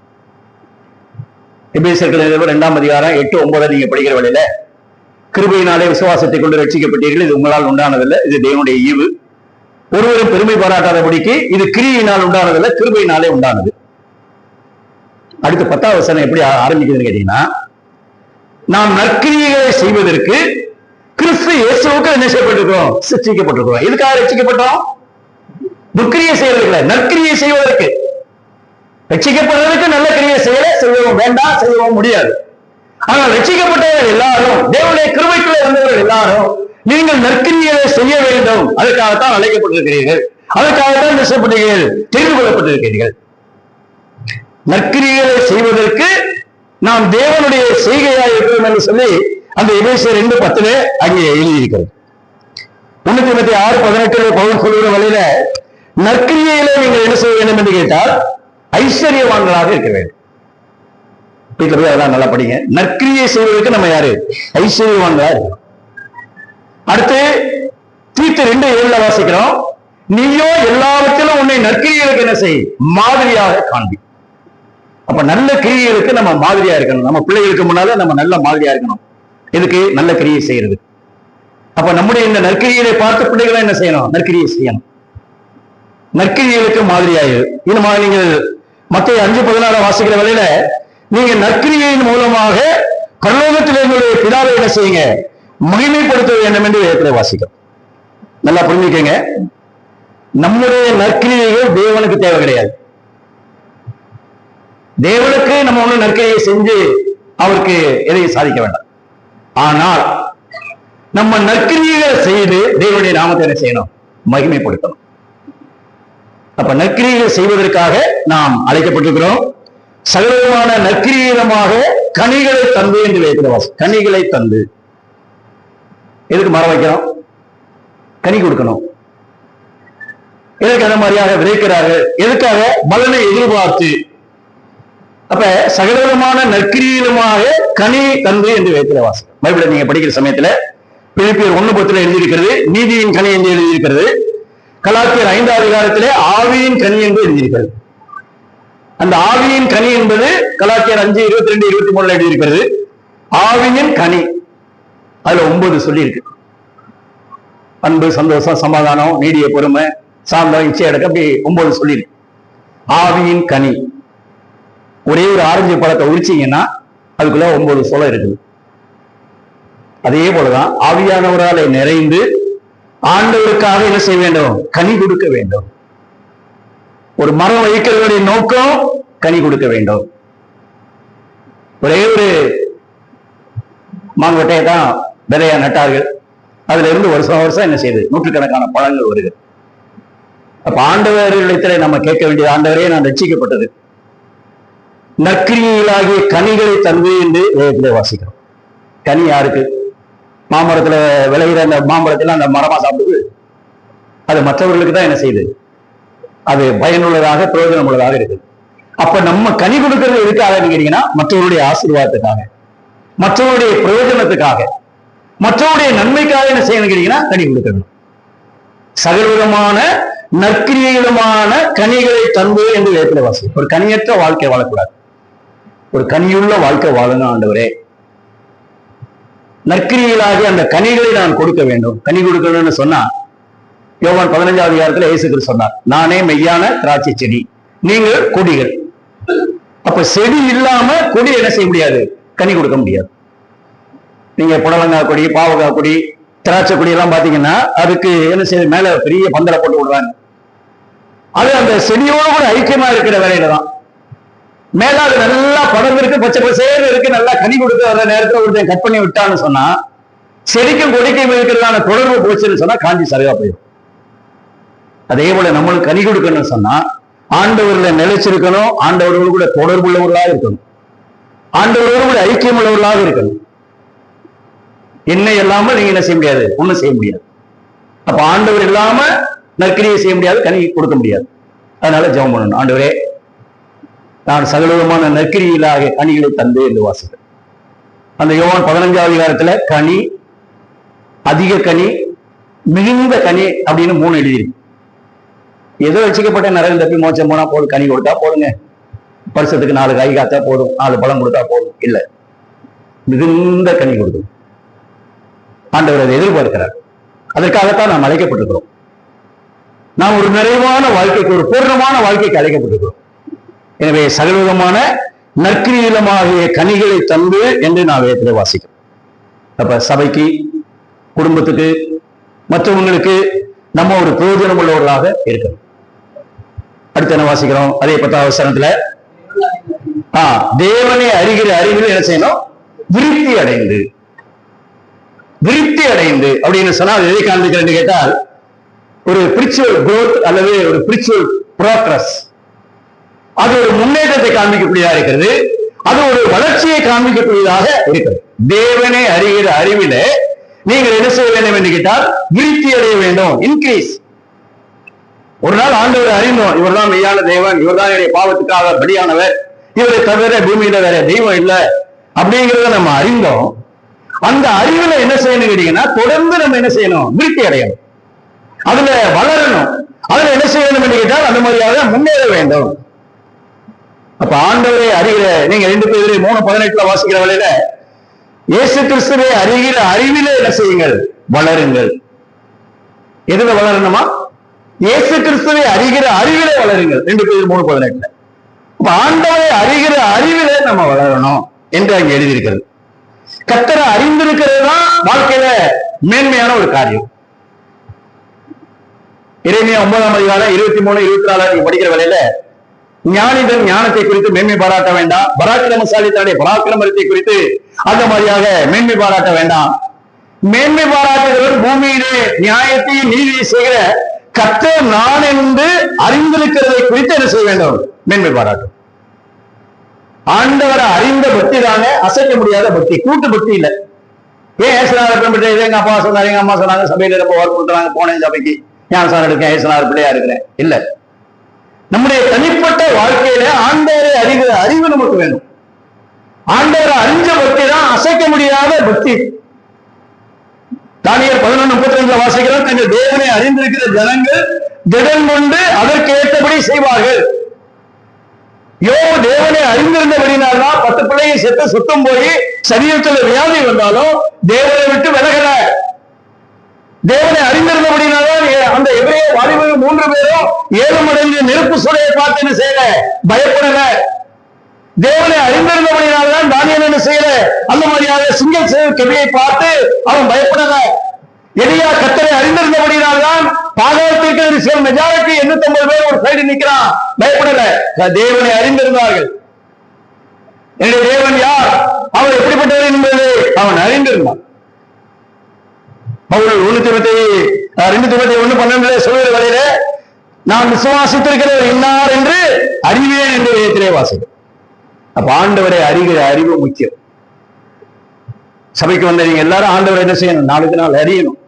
ஆண்டவர் எப்படி நம்மளை நடத்துறார், ஆண்டவர் எப்படி நமக்கு உதவி செய்கிறார் என்பதெல்லாம் நம்முடைய வாழ்க்கையில அறிகிற அறிவிலே என்ன செய்ய வேண்டும்? வளர வேண்டும். ஏமாத்திர வளர கிடையாது, நீங்க அறிஞ்சிக்கங்க. ஆண்டவரை அறிஞ்சாதான் நீங்க என்ன செய்வீங்க? அசையாம நிப்பீங்க. இன்னைக்கு அநேகர் ஆண்டவரை விட்டு பின்வாங்கி போறதுக்கு காரணம், இன்றைக்கு அநேகர் ஆண்டவரை விட்டு அது மாதிரியாக வழி விலகுவதற்கெல்லாம் காரணம் என்னன்னு கேட்டீங்கன்னா, ஆண்டவர் என்ன செய்யல? அறியல. ஆண்டவரை அறியாதபடியினால்தான் ஆண்டவர் என்ன செய்கிறார்கள்? வழி விலகுகிறார்கள். ஆண்டவரை அறிஞ்சிருந்தா வழி விலக மாட்டாங்க. அதே போல ஆண்டவரை விட்டு அந்த மாதிரியாக வழி விலகி போகிறதுனால, ஆண்டவருடைய ஐக்கியம் இல்லாம போகிறதுனால வாழ்க்கை நல்லா வரும்னு நினைக்காதீங்க. யோனாவுடைய வாழ்க்கையில யோனா ஆண்டவரை விட்டு விலகி போனான். விலகி போனதனுடைய விளைவு என்ன? பெரிய காற்று வந்துச்சு, பெரிய கொந்தளிப்பு வந்துச்சு, அந்த கப்பலே மூழ்கக்கூடிய நிலைமை, சரக்குகள் எல்லாம் தூக்கி என்ன செய்தார்கள்? கடல்ல போட்டாங்க. அப்ப நீங்க ஊரால் வழி விலகிறதுனால உங்க குடும்பத்துக்கு சபைக்கும் கேடு. கத்தை விட்டு விலகக்கூடாது. ஆண்டவரை அறிகிற அறிவில நம்ம நிலைச்சிருக்கணும். ஆண்டவரை அறிந்த பக்தி தான் அசைக்க முடியாத பக்தி. அதனால ஆண்டவரை அறிகிற அறிவில என்ன செய்யணும்? விருத்தி அடையணும். உலக பிரகாரமான நிலைமையில 3 ஸ்டேஜ் இருக்கிறதாக நீங்க 1 யோவான் 2ஆம் அதிகாரம் 12 - 14 வரைக்கும் வாசிக்கிற வேளையில, முதல்ல பிள்ளைகள், அடுத்து வாலிபர், அடுத்து யாரு? பிதாக்கள். என்னைக்கு பிள்ளைகளாகவே இருக்கக்கூடாது, தொட்டிலே படுத்துக்கிட்டு இருக்கக்கூடாது. பிள்ளைகள் என்ன செய்யணும்? வாலிபரா மாறணும். வாலிபர் என்ன செய்யணும்? அந்த மாதிரி பிதாக்களாக மாறணும். அது எதை காண்பிக்கிறது? வளர்ச்சியை காண்பிக்கிறது. அது எதை காண்பிக்கிறது? முன்னேற்றத்தை காண்பிக்கிறது. அது எதை காண்பிக்கிறது? அந்த மாதிரியாக விருத்தியை காண்பிக்கிறது. அப்ப நம்ம வளர்றதுக்கு தான் பைபிள். 1 பேதுரு 2ஆம் அதிகாரத்துல வாசிக்கிறோம், நீங்கள் புதிதாய் பிறந்த குழந்தைகளைப் போல வளரும்படிக்கு களங்கம் இல்லாத ஞான பாலின் மேல் என்ன செய்கிறது? வாஞ்சியா இருங்க. நீங்க வளர்றதுக்கு தான் பைபிள். எதுக்காக பிரசங்கம்? நீங்க வளர்றதுக்காக. ஏதோ ஒரு என்டர்டைன்மெண்ட் மாதிரி வருவோம், உட்காருவோம், அப்போ தப்பிப்போம், காசை போடுவோம், ஏதோ சொல்றாரா கேட்டுட்டு போவோம்ங்கிற நிலையில ஆவிக்குரிய வாழ்க்கையில நீங்க என்ன செய்யணும்? வளரணும். நீங்க விருத்தி அடையணும், நீங்க முன்னேறணும். என் பையன் கடைசி வரைக்கும் 8ஆம் வகுப்பு படிச்சா போதும் போடுற அப்படின்னு நினைக்கிறோமா? இல்ல நீங்க என்ன நினைக்கிறீங்க? ஹையர் செகண்டரி வரைக்கும் படிக்கணும், அடுத்து காலேஜ் படிக்கணும், காலேஜ் படிச்ச பிறகு எனக்கு என்ன செய்யணும்? நல்ல உயர்ந்த உத்தியோகம் வேணும், அதெல்லாம் எதிர்பாருங்க, நல்லது. அதுல எல்லாம் வளரணும், விருத்தி அடையணும் விரும்புறீங்களே, அதே நேரத்தில் ஆவிக்குரிய காரியத்திலேயும் இந்த வளர்ச்சி இருக்கணும், இந்த விருத்தி இருக்கணும், இதுல முன்னேற்றம் இருக்கணுங்கிறதான அந்த வாஞ்சை வேணும். அந்த வாஞ்சை வேணும்னு சொன்னா நீங்க அதுக்காக ஜெபம் பண்ணணும். அதான் நீங்க வாசிக்கிறோம். ஆண்டவரை அறிகிற அறிவிலே விருத்தி அடைந்து. அடுத்து என்ன வாசிக்கிறோம்? அடுத்த அந்த வசனத்துல 10ஆம் வசனத்துல கர்த்தருக்கு பிரியம் உண்டாக அவருக்கு பாத்திரராக என்ன செய்யணும்? நடந்து கொள்ளணும். இந்த வசனத்தை பாத்தீங்களா? கர்த்தருக்கு பிரியம் உண்டாக அவருக்கு பாத்திரராக நடந்து கொள்ள வேண்டும். அப்ப நம்முடைய வாழ்க்கையில அம்மாவை பிரியப்படுத்தணும், அப்பாவை பிரியப்படுத்தணும், சொந்தக்காரனை பிரியப்படுத்தணும், உறவுக்காரனை ஊர்க்காரெல்லாம் பிரியப்படுத்தணும்னு நினைக்கிறோம், நல்லது. நீங்க முதல்ல பிரியப்படுத்த வேண்டியது யாருன்னு கேட்டீங்கன்னா கர்த்தரை. அவர் தான் நம்மளை அழைத்தவர், அவர் தான் நம்மளை உண்டாக்கினவர், அவர் தான் நம்மை ரட்சித்தவர், அவர் தான் நம்மளை பாதுகாக்கிறவர், அவர் தான் நம்ம மரண நாள் வரைக்கும் நம்மளை நடத்துறவர், அவர் தான் செத்த பிறகு நமக்கு மோட்ச வாழ்க்கையும் கொடுக்க போறாரு. அப்ப ஆண்டவரே இந்த பூலோகத்துல உமக்கு பிரியம் உண்டாக, என்னுடைய பிரியத்தின்படி அல்ல, என்னுடைய மற்றவருடைய பிரியத்தின்படி அல்ல, தேவனுக்கு பிரியமான நிலைமையில அடுத்த வாசிக்கிறோம், பாத்திரராக நடந்து கொள்ள வேண்டும் என்று வேதத்திலே வாசிக்கிறோம். அப்ப ஆண்டவருக்கு பிரியமா இருக்கணும். ஆண்டவருக்கு பிரியமா இருந்தீங்கன்னு சொன்னா நீங்க பிரபலம் ஆக முடியாது, பாப்புலாரிட்டி ஆக முடியாது. உங்களை எல்லாரும் பிரதர் மாதிரி ஆளே கிடையாதுங்க அப்படின்னு சொல்லி உங்களை நல்லா புகழணும், நீங்க நல்ல ஒரு பிரபலமான ஊழியக்காரராக அல்லது பிரபலமான ஒரு மூப்பராக அல்லது பிரபலமான ஒரு விசுவாசியா இருக்கணும்னு சொன்னா நீங்க மனுஷனை பிரியப்படுத்தினா போதும். பாருங்க வசனம், கலாத்தியர்கள் நிறுவனம் 1ஆம் அதிகாரம் 10ஆம் வசனம் பாருங்க. கலாத்தியர் 1:10, இப்பொழுது நான் மனுஷரையா தேவனையா யாரை நாடி போதிக்கிறேன்? மனுஷரையா பிரியப்படுத்த பார்க்கிறேன்? நான் இன்னும் மனுஷனை பிரியப்படுத்துகிறவனாக இருந்தால் நான் கிறிஸ்துவனுடைய ஊழியக்காரன் அல்லவே என்று வேதத்தில் வாசிக்கிறேன். ரட்சிக்கப்பட்ட பிறகு ஆண்டவரே உண்மை பிரியப்படுத்த வேண்டும். இன்னும் எங்க அம்மா அப்பாவை பிரியப்படுத்தணும், சபையாரை பிரியப்படுத்தணும், மற்றவங்களை பிரியப்படுத்தணும் சொன்னா நீ உண்மையான கிறிஸ்தவ விசுவாசி அல்ல. நான் மனுஷனை பிரியப்படுத்துகிறவனாக இருந்தால் கிறிஸ்துவின் ஊழியக்காரன் அல்ல, நான் தேவனை பிரியப்படுத்துகிறவனாக இருக்க வேண்டும். உங்க பேர் நல்ல பாப்புலரா பிரபலியமான சொன்னா எல்லாரையும் பிரியப்படுத்துங்க, எல்லாரையும் பார்த்து நல்லா இருக்கீங்களா அப்படிலாம் கேட்க அவங்ககிட்ட எல்லாம் போய் அவங்க பிரியமா நடந்துட்டீங்கன்னா அஞ்சமா அப்படிங்கிற மாதிரி அலைய கிடையாதுங்க. ஆனா நீங்க கர்த்தரை பிரியப்படுத்தி கர்த்தருக்கு பிரியமா வாழணுங்கிற நிலையில அவங்க என்ன ஒரு பிரியலாம் இந்த வேலை இப்படியெல்லாம் நடக்கிறேன்னு சொல்றாரு, பாப்புலர் ஆக முடியாது. அப்ப நம்முடைய பிரியம் கர்த்தருக்கு பிரியமா நம்ம நடக்கணும். அதே போல தேவன் என்னை அழைத்திருக்கிறார், அந்த அழைக்கப்பட்ட அழைப்புக்கு நான் என்ன செய்யணும்? பாத்திரமாக நடந்து கொள்ள வேண்டும். அந்த வாஞ்சை நமக்குள்ள இருக்கணும். அதான் இங்க போகுது ஜெபம்.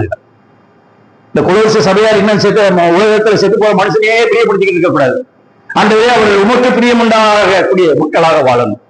அடுத்த ஆண்டவரே நீ அவரை எதற்காக அழைத்தீரோ அதற்கு அவர்கள் பாத்திரமாக நடக்க வேண்டும். எபேசியர் 6:6 படிக்கணும், மனுஷருக்கு பிரியமாயிருக்க விரும்புகிறவர்களாக பார்வைக்கு ஊழியை செய்யாமல் கர்த்தருக்கு என்ன செய்யுங்கள்? நல் மனதோடு கூட என்ன செய்யுங்கள்? ஊழியை செய்யுங்கள். ரோமர் 12:11 வாசிக்கிறோம், கர்த்தருக்கு ஊழியை செய்யுங்கள், ஆவியிலே அனலாயிருங்கள். கர்த்தருக்கு ஊழியை செய்யுங்கள், காணிக்கைக்காக ஊழியை செய்யக்கூடாது. இன்னைக்கு இருக்கிற நிறைய கிறிஸ்தவ ஊழியக்காரன் எதுக்காக ஊழியம் கேட்டீங்கன்னா ஆண்டவருடைய அன்புக்காக, ஆண்டவருக்காக, காணிக்கைக்காக. இந்த சபைக்கு போனா இந்த ஊருக்கு போனா இவ்வளவு காணிக்கை கொடுப்பான், அதனால காணிக்கைக்காக ஊழியம். கர்த்தருக்காக ஊழியம் செய்யுங்க, பார்வைக்காக ஊழியம் செய்யாதீங்க. மனுஷ புகழ்ச்சிக்காக, மனிதர்கள் நம்மை போற்ற வேண்டும் என்பதற்காக இல்ல, கர்த்தருக்காக நல் மனதோடு கூட ஊழியம் செய்யுங்க. எனவே கர்த்தருக்கு பிரியம் உண்டாக அவருக்கு பாத்திரராய் நடந்து கொள்ளுங்கள். 1 தெசலோனிக்கர் 2ஆம் அதிகாரம் 4வது வசனத்திலே பவுல் அந்த தெசலோனிக்க சபையாரை பார்த்து சொல்கிறார். அந்த 1 தெசலோனிக்கர் 2ஆம் அதிகாரம் 4வது வசனம் பாருங்க, அதில் விதமாக எழுதியிருக்கிறது, எங்களுக்கு ஒப்புவிக்கத்தக்கதாய் தேவன் எங்களை உத்தவர் என்று நம்பினபடியே நாங்கள் மனுஷனுக்கு அல்ல எங்கள் இருதயங்களை சோதித்தறிகிற தேவனுக்கே பிரியமுண்டாக பேசுகிறோம். என்ன வாசிக்கிறோம்? எங்கள் இருதயங்களை சோதித்தறிகிற தேவனுக்கே பிரியமுண்டாக பேசுகிறோம். எங்களை உத்தமர் என்று எண்ணி, ஆண்டவர் என்னை உத்தமன் என்று எண்ணி இந்த ஊழியத்துக்கு ஏற்படுத்தியிருக்கார். அதனால நாங்க தேவனுக்கு உத்தமமா இருக்கணும். அதனால ஆசீர்வாத பிரசங்கம், ஆறுதல் பிரசங்கம் பண்ணா காணிக்க நிறைய கிடைக்கும். எச்சரிப்பினுடைய பிரசங்கம், ஆண்டவர் அந்த மாதிரியாக கடிந்து கொள்கிற பிரசங்கம் கேட்டா என்ன இவர் இப்படி எல்லாம் சொல்லிட்டு இருக்காரு, அடுத்த வருஷம் கூப்பிடாதீங்க. பிரசங்கம் பண்ணுகிறவரா இந்த சபைக்கு போனா இப்படி இவங்களுக்கு ஏத்த மாதிரி பேசினா தான் என்ன செய்யும், கதை நடக்கும். அப்பதான் நம்மளை கூப்பிடுவாங்க, போட்டுருவாங்க என்கிற நிலையில. என்ன வாசிக்கிறோம்? நாங்கள் மனுஷருக்கு அல்ல. மனுஷருக்காக ஜீவிக்காதீங்க, கத்திற்காக ஜீவிங்க. மனுஷருக்காக ஊழியம் செய்யாதீங்க, கத்திற்காக ஊழியம் செய்யுங்க. நாங்கள் எங்கள் இருதயங்களை சோதித்தறிகிற தேவனுக்கே பிரியமுண்டாக பேசுகிறோம். தேவனுக்கு பிரியமுண்டாக பேசணும். தேவனுக்கு பிரியமுண்டாக நாம் என்ன செய்யணும்? ஜீவிக்கணும். நாம் அழைக்கப்பட்ட அழைப்புக்கு பாத்திரராக நடக்க வேண்டும். நீங்க பைபிள் படிக்கிற வேலையில இந்த எபேசியர் 4:1 அழைக்கப்பட்ட அழைப்புக்கு பாத்திரராக நடந்து கொள்ளுங்க. விசுவாசித்து நடங்க, ஆவிக்கேற்றபடி நடந்து கொள்ளுங்க, அன்பிலே நடந்து கொள்ளுங்க, ஞானமாய் நடந்து கொள்ளுங்க, ஆண்டவருடைய அடிச்சோடுகளை பின்பற்றுங்க. இதெல்லாம் சரி பைபிள்ல நிறைய எழுதி இருக்குது. அதனால ஆண்டவரை அறிகிற அறிவிலே என்ன செய்ய வேண்டும்? வீழ்ச்சி அடைய வேண்டும். அவருக்கு பிரியமுண்டாக, அவருக்கு பாத்திரராய் நடக்கணும். அடுத்து 11ஆம் வசனம், சந்தோஷத்தோடு கூடிய எல்லா பொறுமையும் நீடிய சாந்தமும் உள்ளவர்களாக இருக்க. சந்தோஷத்தோடு கூடிய எல்லா பொறுமை, நீடிய சாந்தம், 2 எழுதியிருக்கு. பொறுமை என்பது சூழ்நிலைகள் கஷ்டமாக இருந்தாலும் அந்த சூழ்நிலைகளை சகித்துக் கொள்வதுதான் பொறுமை. நமக்கு எதிரடியாக அல்லது சாதகமாக இல்லாதபடிக்கு சூழ்நிலைகள் நமக்கு எதிரடியாக இருக்கும் பொழுது அந்த சமயத்தில் என்ன செய்யணும்? பொறுமையா நடக்கும். யாக்கோபு 4ஆம் அதிகாரம் 7-8 வாசிக்கிறோம். நீடிய பொறுமைக்கு எடுத்துக்காட்டு யாருன்னு கேட்டீங்கன்னா யோபு. யோபுனுடைய பொறுமையை அறிந்திருக்கிறீர்களே என்று பைபிள் எழுதியிருக்கிறது. ஒரு புள்ள செத்து போனா ஆண்டவருக்கு கண் இருக்குதா? வாழ்க்கையில கொஞ்சம் நஷ்டம் வந்துச்சுன்னா ஆண்டவருக்கு கண் இருக்குதா? ஏன் இப்படி எல்லாம் செய்யறாரு? இருக்கிற ஆடு மாடெல்லாம் ஒரே நாள்ல செத்து போச்சுங்க. இருக்கிற பிள்ளைகள்லாம் ஒன்னொன்னா சாகுற 10 ஒரே நாள் செத்து போச்சு. எங்க போய் சம்பாதிக்கலாம்னா சரீரத்துல சுகமும் கிடையாது, வியாதி. கடவுளாவது ஒன்னாவது அப்படின்னு தூக்கி போட்டு யோபு போகல. யோபு அந்த காலங்களில் என்ன செய்தான்? அவன் நீடிய பொறுமையுள்ளவனாக இருந்தான். யோபு தன்னுடைய உதடுகளினாலே கூட என்ன செய்யல? பாவம் செய்யல. அவன் தேவனை பற்றி என்ன செய்யல? குறை சொல்லல. அவன் பொறுமையா இருந்தான். பொறுமையுள்ளவர்கள் யாரு? பாக்கியவான்கள். யோபுனுடைய பொறுமையை என்ன செய்திருக்கிறீர்கள்? அறிந்திருக்கிறீர்கள். உன்னை ஏமாத்திரவள இல்லை. பைபிள் இல்லாத காலத்துல, சபை இல்லாத காலத்துல, இயேசு கிறிஸ்துவுடைய சிலுவை அன்பு ருசிக்காத காலத்துல, தேவ ஆவியானவரை தனக்குள்ளே பெற்றிருக்காத காலத்துல யோபு ஒரு பொறுமை உள்ளவனாக உருத்தவமாக வாழ்ந்திருக்க முடியும்னு சொன்னா, இன்னைக்கு யோபுவை காட்டில் நமக்கு எவ்வளவு பொறுமை, எத்தனங்கள் இருக்கிறது.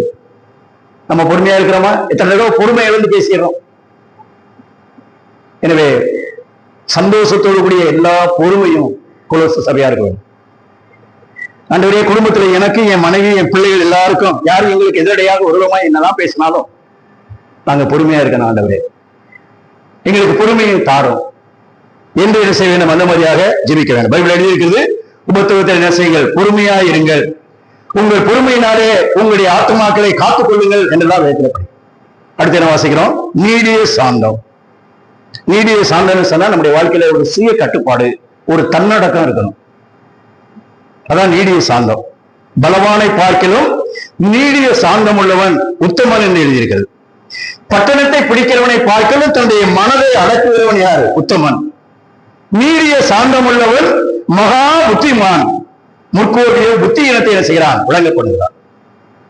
இந்த தாவீது இந்த கோலியாத்தை ஜெயித்தது மாத்திரமல்ல, நீங்க 2 சாமுவேல் 16ஆம் அதிகாரத்தை வீட்டில் போய் படிங்க. இந்த சீமேயி என்கிறதான மனிதன் என்ன செய்யறான்னு சொன்னா, தாவீதை தூஷித்தான். ஏலியாவின் மகனேன்னு சொன்னான். கல்லெடுத்து எறிஞ்சான், மண்ணவாரி தூக்கினான். அப்ப தாவீது கூட இருக்கிறவங்க சொன்னாங்க, ஒரு வார்த்தை மாத்திரம் சொல்ல அவனை அடிச்சு நொறுக்கிறோம். தாவீது சொன்ன வேண்டாம். தாவீதாதான் பொறுமை. பொறுமைக்கு எடுத்துக்காட்டு அந்த மாதிரியாக தாவீதை பற்றி நான் வேதத்திலே படிக்கிறோம். எனவே நம்முடைய கிறிஸ்தவ வாழ்க்கையிலும் ஆண்டவர் என்ன செய்கிறார் என்று கேட்டால், நீடிய பொறுமை உள்ளவர்களாக, நீடிய சாந்தம் உள்ளவர்களாக இருக்க வேண்டும். பவுல் தீமோத்தேயுவை கூட அந்த ஆலோசனை சொல்லும் பொழுது, அந்த 2 தீமோத்தேயுவிலே அவர் சொல்லுகிறார். 2 தீமோத்தேயு 3ஆம் அதிகாரம் 10வது வசனம் பாருங்க. 2 தீமோத்தேயு 3ஆம் அதிகாரம் 10வது வசனம். நடக்கையையும் நோக்கத்தையும் சாந்தத்தையும் நீடிய சாந்தத்தையும் அன்பையும் பொறுமையையும். போதும், இந்த வசனம் வீட்டுல போய் நல்லா படிங்க. பவுல் என்ன சொல்றார்? நீயோ, மற்றவங்க பொறுமை இருந்து பேசுற, நீயோ நீ பிரித்து எடுக்கப்பட்ட ஆளு, நீ தேவனுடைய பிள்ளை, நீ தேவனுடைய விசுவாசி, இத்தனை வருஷமா நான் யார் என்பதை அனுபவித்திருக்கிறாய். ஆகையினாலே நீயோ நீடிய சாந்தமாறு, நீயோ என்ன செய், பொறுமையா இரு, நீயோ அன்பா இரு. சண்டை போட்ட உடனே அடுத்த நாள் என்ன செய்யக்கூடாது, பையை தூக்கிட்டு உள்ள போயிடக்கூடாது. இப்ப எல்லாம் பஸ் என்ன ஃப்ரீ பஸ் இருக்கு பொம்பளைகளுக்கு. என்னால என்ன செய்யறது, ஊருக்கு போறதுக்கு என்ன செய்யலாம், அந்த மாதிரியாக இலவச பஸ்ல ஏறி ஊருக்கு போயிடுறேன். ஆனா நீ விசுவாசின்னு சொல்லாத. விசுவாசினா பொறுமை இருக்கணும், சகிப்புத்தன்மை வேணும், நீடிய சாந்தம் வேணும். சகிப்பு அந்த மாதிரியாக குடும்பத்துல பொறுமையா இருந்து அந்த மாதிரியாக வாழ்ந்து அதுக்காக ஜெபம் பண்ணணும். இன்னும் பொறுமையிலிருந்து என்ன செய்யறோம், ரொம்ப சண்டை தான் பண்றோம். இதுக்காக ஜெபம் பண்ணணும். ஜெபம் பண்ணிருக்கீங்களா? இனிமேலாவது ஜெபம் பண்ணுங்க. பவுல் ஜெபம் பண்ணிருக்கிறார்.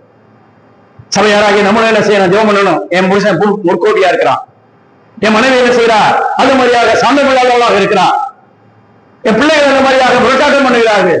நீடிய சாந்தம் உள்ளவர்களாக, பொறுமை உள்ளவர்களாக, அவங்க உடற்பிரகாரமான காரியத்துக்காக ஜெபிக்கணும், ஆவிக்குரிய காரியத்துக்கு ஜெபிக்கணும். எனவே சந்தோஷத்தோடு கூடிய அந்த நீடிய பொறுமை, நீடிய சாந்தம். அடுத்து கடைசியாக அவருடைய வல்லமையினாலே என்ன செய்ய வேண்டும், நிரப்பப்பட வேண்டும்.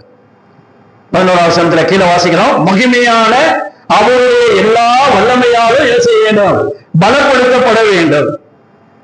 இதெல்லாம் வேணும்னு சொன்னா நம்மளால முடியாது, தேவனுடைய பலத்தினால முடியும். ஆகையினால தேவனுடைய வல்லமையினாலே, அவருடைய வல்லமையின்படியே எல்லா வல்லமையாலும் பலப்படுத்தப்படவும். அப்ப தேவனுடைய வல்லமையினாலதான் நம்ம பலப்படுத்தப்பட முடியும். நமக்கு தேவ ஆவியாருடைய அனுகிரகம் தான் தேவை. அதனால பவுல் எபேசியர்கள் 3ஆம் அதிகாரத்துல அவருடைய ஆவியினாலே உள்ளான மனுஷன் மீதே வல்லமையாய் பலப்படவும். நம்முடைய உள்ளான மனுஷன் வல்லமையாய் பலப்பட்டா தான் வெளி வாழ்க்கை நல்லா இருக்கும். உள் வாழ்க்கை சரியில்லாதனாலதான் இன்னைக்கு அனைவருடைய வெளி வாழ்க்கையும் தவறா இருக்குது.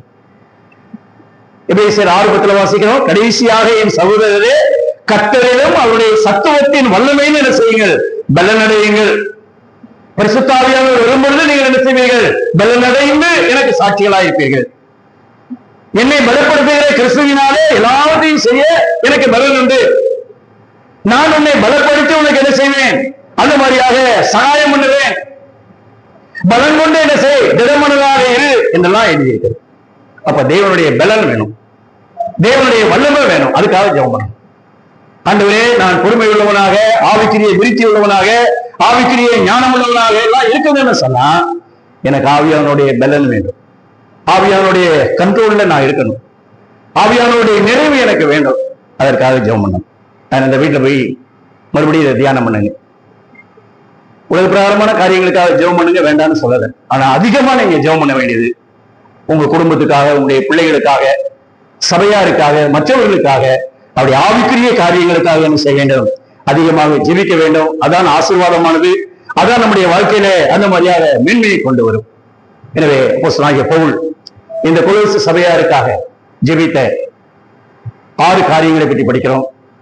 அவர் கேட்ட நாள் முதல் இடைவிடாமல் தொடர்ந்து ஜெபித்தது போல நாமும் ஆண்டவரோடு கூட தொடர்பு ஐக்கியம் வைத்து ஆண்டவருக்காக ஒரு நல்ல ஜெப வீரர்களாக, அநேக ஜெபத்திலே தாங்கக்கூடியவர்களாக, அநேகர் இந்த மாதிரியாக ஜெபத்திலே நினைவு கூறக்கூடியவர்களாக ஆண்டவரை பார்த்த, ஆண்டவரே இந்த சபையாருக்காக நான் இடைவிடாமல் ஊக்கமாக, உண்மையாக, ஆழ்ந்த கரிசனையோடு நான் ஜெபித்திருக்கிறேன், தெய்வமே நீர் எனக்கு சாட்சி என்று சொல்லக்கூடிய நிலைமையில ஆண்டவருக்காக வாழ்ந்து ஆண்டவருடைய நாமத்தை மகிமைப்படுத்துவோம். கர்த்தர் தாமே இந்த வசனங்களை நம்முடைய ஆவிக்குரிய ஆன்மீக வாழ்க்கைக்கு ஆசீர்வதித்து தருவாராக. ஆமென்.